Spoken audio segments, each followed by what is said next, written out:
আমরা গীতা থেকেই শিখি এবং সেই জিনিসগুলো যদি আমরা নিজেদের কর্মজীবনেও যদি আমরা ইমপ্লিমেন্ট করতে পারি, যেখানে ভগবান শ্রীকৃষ্ণ অর্জুনকে বলছেন সর্বধর্মং পরিত্যাজ্য মামেকং শরণং ব্রজ অহম ত্বম সর্ব পাপেভ্যো মোক্ষয়িষ্যামি মা শুচা। মানে মোক্ষ লাভ করবে তখনই তুমি সব ধর্ম সব কিছু ছেড়ে তুমি আমার প্রতি নিবেদিত হও।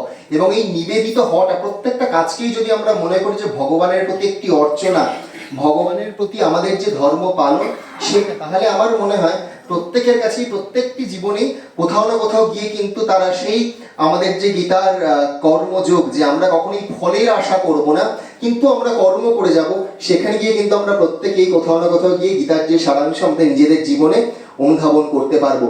কাজে গীতার যে চর্চা আমার সব থেকে যেটা ভালো লাগছে আজকে এখানে এসে, আমাদের বিভিন্ন জায়গায় বিভিন্ন বিষয়ে যে গীতার চর্চাটাকে যে আমরা এইভাবে তুলে ধরছি, আজকে প্রত্যেকটা বাড়িতে বাড়িতে প্রত্যেকটা মানুষের কাছে গীতা পৌঁছে দেয়া। আজকে দিদি খুব সুন্দর একটা কথা বললেন, সবাই যদি আমরা প্রত্যেক দিন একজন মানুষের হাতেও একটা গীতা তুলে দিতে পারি, কোথাও না কোথাও গিয়ে কিন্তু সেটা যে গীতার আদর্শটা সেটা গিয়ে আজকে ছড়াবে। একজন মানুষ, আমাদের স্বামীজি বলেছিলেন যে একটি আধার থাকতে হয়, আধার না থাকলে আমরা কিন্তু অনুধাবন করতে পারবো না। এই আধারটা তৈরি হওয়ার জন্য খুব ক্ষুদ্র একটা স্টেপ হচ্ছে গীতা পৌঁছে দেওয়া।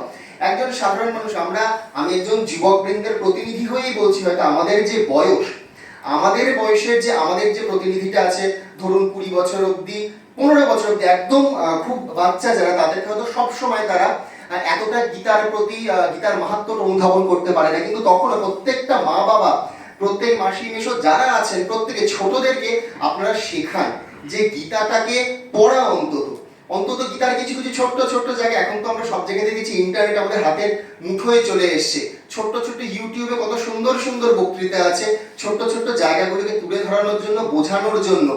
Not even in the vernacular, কেউ যদি হিন্দি না বোঝে ইংরেজিতে বোঝানো যায়, বাংলায় বোঝানো যায়, প্রত্যেকটা ভাষায় ভার্নাকুলার বোঝানোর জায়গা আছে। একটু একটু করে বুঝলেই কিন্তু আধারটা তৈরি হবে, তবে গিয়েই কিন্তু ভবিষ্যতে সেই গোটা যে আদর্শটা সেটা হয়তো কিঞ্চিত মাত্র উপলব্ধি করতে পারবে।